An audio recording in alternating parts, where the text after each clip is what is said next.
And this is Bruce, and welcome to Make Money and Make Out. And this is part 2 to our series. We're talking about our passive income strategies, where we're going to break down some of these items that we talked about last time. We have 5 income streams that we make off of YouTube, and then we're going to focus each one of those income streams and how you can actually do it. Before that, if you're not into making money, this is not the channel for you, so leave immediately right now. Yeah, if you're going to be offended by making money, just get out. I'm going to give you 1 second to go to another channel. A few moments later. Okay, now, disclaimer. This is not for everyone. If you're averse to risk, meaning you don't want to take any risks at all, and you're looking for something where you can get rich quick or something like that, this is not for you, all right? If you are afraid to take any risk at all, to put any time or effort or energy or money into something that's going to bring more income in, this is not for you. This is purely to make money, and this is what we have done. So this might not even apply to you. This should just give you ideas if you're interested in making money on YouTube. And you should know everything that we've done took years to develop, just the little bit that you see on the board here. So just keep that in mind. None of this is easy. All of it took hard work. All of it took risks. And let's just get into it. So on this board, we have a bunch of passive income streams that we've been working on, and we're going to deep dive into one of these. And today we're going to choose YouTube. Yeah, YouTube. Okay, YouTube, let's talk about it. I'm going to talk about 5 income streams that we use. The first one, and the one that is actually the least effective, is actually Google Ads. So if you have 1,000 subscribers, now this is as of 2018, they always change this. The they is YouTube. They change their policies on a regular basis, which we'll talk about in a minute. So Google Ads revenue. To get Google Ads revenue, you have to have 1,000 subscribers. You have to have 4,000 hours of watch time, right? So if you're a new YouTuber, if you just started your YouTube channel and you have 5 subscribers or even 100 subscribers, you can't make money off of your channel with Google Ads. But once you get to a point where you have the 1,000 subscribers, you have 4,000 hours of watch time, meaning people have watched your videos for a cumulative time of 4,000 hours, then you can start making a little bit of money off of it. You got to turn it on. There's a feature in the back end of your YouTube channel that allows you, as soon as you hit 1,000 subscribers, it'll turn on and you'll become eligible for it, and you can turn it on and then it'll start making money. Once you make money, it doesn't make that much. It's cents. It's literally like 30 cents or something like that a day. It depends on what kind of content you have. It depends on how many views you get. It depends on so many different things, even to get 30 cents a day. So it's not that great. Maybe $1 a day or something like that, $2, $3. Either way, it's just not that much to begin with. There's a few pros and cons to it. I say the first one is that it's really hard to actually even start it. They kind of raised the bar a bit on that. But if you're interested, what you do is, let's say you don't have 1,000 subscribers, you want to maybe wonder to yourself, how did you even get to that point? What you do is be consistent. Consistently make videos and make them in a niche. That means like a small subset. Choose something that you know a lot about, but it's in a small niche subgenre. That means a small category is what you're looking for. A small category. For example, Yuri and I wanted to make videos about immigration and visas, right? That's a pretty big field, so we've narrowed it down to K1 visas. K1 visas is a very narrow field, so what we did was we focused our energy on that one small category, and we actually were able to rank within top 5 in that category. What it did was it brought other people who wanted to hear that, and then they start asking us, hey, well, could you guys talk about your relationship? So we expanded out from there. Now we'll make a separate video where we talk about how to actually build up your YouTube channel, but right now we want to stick to the actual income streams. So what would you say about the Google revenue that we make? Google Ads, like they give us only like 40%, right? Yeah, they give you actually 60% is what 60%? They give. 60% of the total sale. The sale is coming from the ads that other corporations and individuals are putting into Google to market their products, by the way, through your video. So you can actually set intervals on your video to actually make ads on there. If you didn't know, you can actually move the ads around to have them appear at certain times, but the video has to be over 10 minutes. So that's another thing we could talk about, how to actually get more money per video. But at Google Ads, what would you say the pros and cons of Google Ads? Pros is it's still money, you know. Even if you're getting $1 per video, if you have 1,000 videos, that's $1,000. But it's not much for the amount of work. Like, let me give you an example. Once you reach maybe 10,000 subscribers, your audience wants you to start improving your quality of your content, like getting a better camera. Better sound. But we'll talk about how to make videos and stuff later. Right now, let's talk about revenue streams. One of the big cons of the Google AdSense is that they can change it at any time. For example, in 2016, they actually changed the revenue so that it basically cut everybody's revenue like in half, and some people even less than that. Since it's revenue sharing, they're sharing their revenue with you. Google is sharing their revenue with you. They can change it. They own the money, so they can change the policy. They can say, okay, we don't want to advertise on anybody who talks about anything controversial. We want to take our ads off of anybody who talks about the Philippines or politics. Yeah, they can really, literally, they can wake up in the morning and add something to the policy, and boom, your revenue's gone.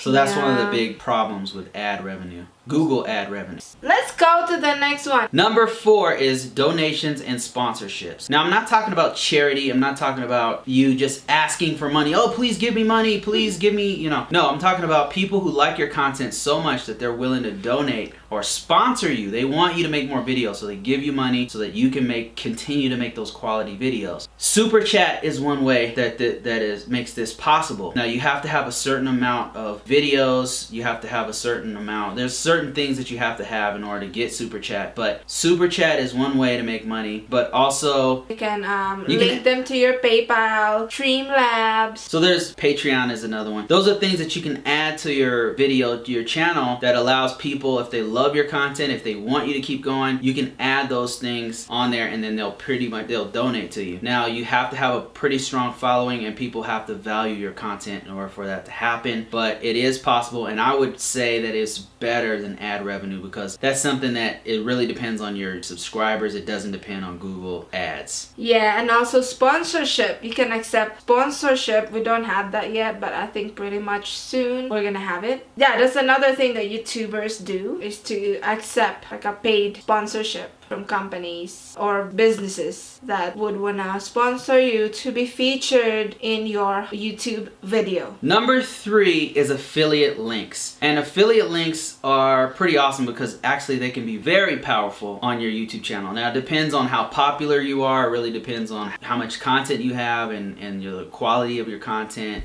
and all of that. But we use, for example, dating site affiliate links because we talk about relationships a lot, so it only makes sense that we would use affiliate links for things like Filipino Cupid or for Dominican Republic Cupid or things like that. We put that on there as a link, and then we're talking about, say, dating Dominican women, and then we put a link at the top, on the corners, or at the bottom saying, hey, if you're interested in Dominican women, dating Dominican women, click here and join this site. So once they click that, you make some money, and the company who's advertising makes a little bit of money. So it's also revenue sharing. The pros and cons of revenue sharing is that they can change the money at any time. Another thing is that it doesn't have a high click-through rate. Like, you might get a few sales, but it's not going to be like it's not going to be a lot of sales. But the great thing is that you're passively making income off of that link, and all you did was post a link on your video and put it on as your pinned post. Or you can also put it in your cards or the end screen. That's like a backup when they monetize you. So at least you still have an affiliate link. Yep. I'm surprised more people don't do that, actually, affiliate links. I think they just didn't think about it. It's like once you start creating videos, like you just start relying on like ads or sponsorship, but no, you can actually make other things with your YouTube. Number 2 is consulting. Consulting is something I don't see a lot of people talking about. I see a lot of very large YouTubers talking about consulting, where they're going to speak at a conference and they're getting paid to speak at that conference, or they're flying them out to another state or country to go speak at some engagement. But also consulting kind of is in line with that, and I've actually been approached more than once about doing consulting, and actually I've taken one. It's huge. I can't really talk a lot about it, you know. But you know, you get it, right? The power of YouTube is that you put yourself out there. People see your skills, especially if you're talking about something technical, or if let's say you're a plumber, right? You're an industrial plumber, like you're doing plumbing for like commercial real estate or something. That's just something that not many people can do. And your channel is about commercial plumbing. So somebody is going to see your video, a company is going to see your video, and they're going to say, this guy knows how to do what I need. They'll contact you. That's why it's important to have contacts on your video, somewhere that they can contact you. And then those people, those companies will contact you. I've had more than one company contact me about doing consulting for them. So, and it's not something I can really talk about, you know, I don't want, but I'm just telling you, you start a video, right? Especially if it's technical, right? Or it's a breakdown of something that many people can use. You put it out there, you put your information, you're kind of like advertising your skill set. You're showing what you can do. These companies will contact you and then they'll pay you for your services. You negotiate a contract and then boom, you have an extra stream of income right there. Yes. Not exactly passive, but it is a stream of income. Like if you have some expertise that you've been talking about in YouTube, yeah, you can get, that's another kind of money opportunity for you that you can do. And that goes for like electrician, if you do IT at all, IT security, if you do any kind of technical, if you do even, I would even say makeup blogging, like there's certain things that you do that people will see. If you're that good, they'll contact you directly and say, hey, can you do this for us? We need your skills. Your expertise are so good. We want you to be on set of some movie because your makeup is so good, or we want you to work this contract for this company that's in Houston right now. You know, when can you start? What's your hourly rate? Kind of thing like that. So yeah, that's another big one. That one's huge, by the way. That's why I put it at number 2. Number 1 is what? Advertising your own product.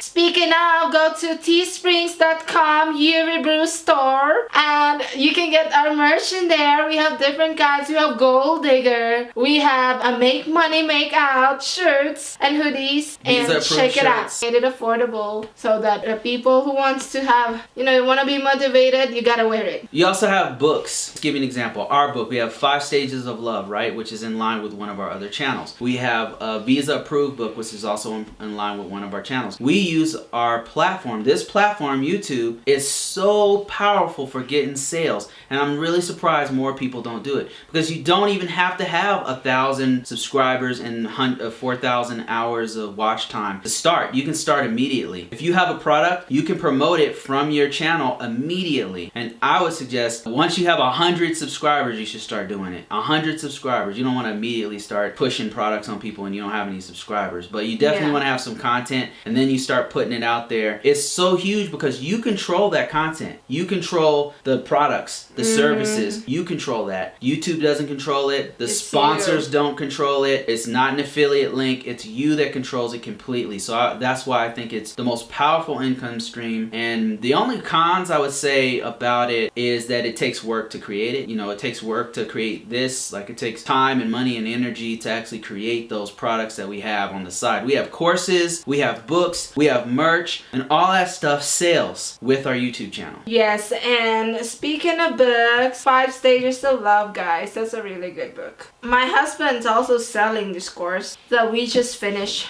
a week ago. If you're interested in IT security, then go check it out. IT. And what do you call it, baby? It's computer security, like very complicated things. If you're interested in stuff like that, IT field, you'll never get out of a job with that kind of You'll always have a job available to you. Anyway, that is the 5 passive, well, I'll just say 5 income streams that we use actively. We right now use each one of these income streams using YouTube. YouTube is an extremely powerful tool for marketing. The YouTube, everybody talks about the Google AdSense, but that's number 5 on our list. That's the bottom rung of what pays. All the other ones, in my personal opinion, are better, wouldn't you say? Yeah, like ad revenue is really just if you use YouTube for marketing, granted, you gotta have more than what Google pays you. Yes, and if you look at all the biggest YouTubers, right? Choose any genre you want. Look at the top YouTubers in those genres. People with over 100,000 subscribers, 1 million subscribers. You notice all of them have merch, right? Yeah. All of them do consulting. They go do speaking engagements. They do commercials. They do they always have a side gig. And so YouTube is what they use to market all of those other things. Right here, we are going to review some of the top YouTubers' merchandise. As you guys know, YouTube is a place for viewing, but it's also a place where you can advertise whatever you want. In this case, YouTubers advertise their merch. Hey, if you want this merch, go to crowdmade.com/squabberjuice. This is the King Bath Sure. They market themselves, they market products, they market services, they market their own merch, all those things. So everything we've done, we've learned from other YouTubers really, or people just contact us and say, hey, you should do this. Yeah, JLB, thank you. Shout out to JLB. He has a channel too. He's the one who taught us about that affiliate. Thank you, Yeah, JLB. and how to use it. So we'll be talking a little bit more about how to build up your YouTube channel, like from scratch if you have no users, and we're gonna give you guys some tips on how to actually go from nothing all the way up to 1,000 to 10,000 subscribers, how we did it, and that'll be in another episode. Oh, there's another thing that's not on your list. With YouTube, you meet like-minded people. Yeah, but that's not part of Yeah, the yeah, yeah. money. That's not part of the money. But when you link with people that think like you do, it's kind of like the mastermind. It opens up other doors for money. So Yes. I think that's what she means. Like, there's many other doors that open up for things you would never even consider. And so a lot of the things on this list came from those doors opening. Somebody else was doing it. They contacted us and said, hey, you should do this. Now we're telling you guys. So you should actually try some of these things. Take action. Thumbs up for this video. Subscribe in our YouTube channel. And we'll see you next week. Make sure you make money and make out. See you guys later. Okay, this is just for Patreons. This is an addition to the video. This is part 2 to the passive income streams. We want to do a quick case study of somebody who would immediately make money if they used some of the 5 income streams that we mentioned. And that case study is going to be on